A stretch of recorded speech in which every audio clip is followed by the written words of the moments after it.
દરેક નીતિની સામે કાયદાની રીતે ઊભો રહેતો SSK ન્યૂઝ ચેનલ।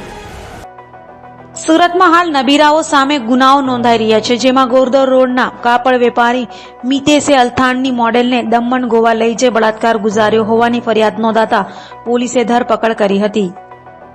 સુરતમાં ફરી બળાત્કારની ફરિયાદ નોંધાવા પામી છે। વાત એમ છે કે ગોરદર રોડ પર રહેતા કાપડ વેપારી મિતેશ જૈને અલથાણની મોડેલને ફોટો શૂટ કરવાના બહાને બોલાવી પ્રેમજાળમાં ફસાવી હતી।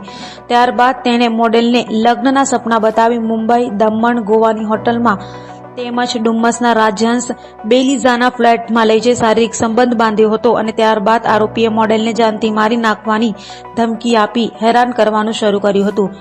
આખરે મોડેલે મિતેશ જૈન વિરુદ્ધ અલથાણ પોલીસ મથકમાં ફરિયાદ કરતા વધુ તપાસ અલથાણ પોલીસે ગુનો નોંધી આરોપી મિતેશ જૈનની ધરપકડ કરી કાયદેસરની કાર્યવાહી હાથ ધરી હતી।